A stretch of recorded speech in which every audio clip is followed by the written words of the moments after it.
Shalom saudara-saudari, bertemu lagi kita di dalam Rhapsody of Reality. Ajaran Pastor Chris hari ini bertajuk Kuasa dilepaskan apabila kamu berbicara. Ayat pembukaan kita diambil dari Roma 10 ayat 10 yang berbunyi, kerana dengan hati orang percaya dan dibenarkan, dan dengan mulut orang mengaku dan diselamatkan. Haleluya. Saudara-saudari, kamu mungkin sering digambarkan sebagai seorang yang dingin dan tenang, sangat pendiam. Tetapi apabila ia mengenai bicara atau mengucapkan firman untuk melawan musuh dan mengatasi kesukaran, hendaklah kamu menjadi liar. Jangan bersikap dingin dan tenang. Hal ini mengingatkan kita pada tahap ketiga daripada 3 peringkat renungan yang Alkitab bicarakan, iaitu mengaum. Perkataan Ibrani adalah Hagar. Hagar bermaksud mengaum atau menjeritkan firman. Dalam mengerjakan firman Tuhan, hendaklah kamu berada di posisi serangan. Apabila penyakit cuba menyerang kamu atau orang yang kamu sayangi, jadilah liar dalam mengesahkan firman. Jangan berhenti sehingga firman yang kamu ucapkan itu mengatasi situasi tersebut, kerana ia pasti akan menang. Haleluya. Alkitab berkata, dengan jalan ini makin tersiarlah firman Tuhan dan makin berkuasa. Baca Kisah Para Rasul 19 ayat 20. Semasa kamu membicarakan firman, ia akan berterusan bertumbuh, dan itu hasil yang diperlukan adalah kemenangan.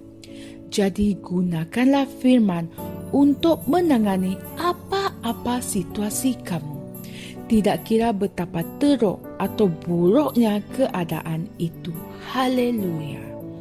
Sesekali-sekala, apabila kamu bersendirian di bilikmu, isytiharkanlah, aku telah dilahirkan semula.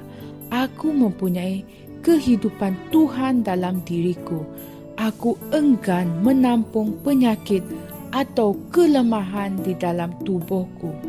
Tubuhku adalah rumah roh. Oleh itu, tubuhku disempurnakan dalam Kristus Yesus. Aku hidup dengan sihat.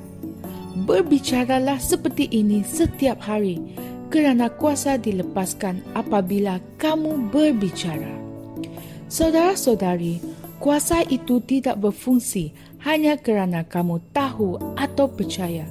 Prinsipnya adalah kamu mesti mengucapkannya bagi membolehkan kuasa itu berfungsi.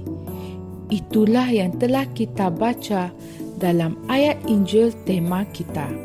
Mulutmu bukan sahaja untuk berkomunikasi dan makan. Itu adalah fungsi mulutmu yang terkecil. Fungsi utama mulutmu adalah untuk membentuk kehidupanmu yang betul. Nabi berkata, bawalah kata-katamu. Baca Hosea 14 ayat 2. Bukan sebarang perkataan, tetapi firman Tuhan. Haleluya. Firman Tuhan yang ada di mulutmu adalah suatu kuasa yang kreatif. Gunakanlah ia untuk mengubah keadaan dan menjadikan hidupmu cemerlang dari kemuliaan pada kemuliaan. Haleluya. Saudara-saudari, mari kita berdoa. Ya Bapa, firman-Mu berdiam di dalam diriku, dalam kelimpahan melalui renungan, dan aku mengucapkannya dengan penuh keberanian. Kata-kataku adalah kreatif dan ilahi, yang dipenuhi dengan kuasa untuk mengubah keadaan. Kata-kataku diberi kuasa untuk menghasilkan kehidupan. Dalam nama Yesus. Amin.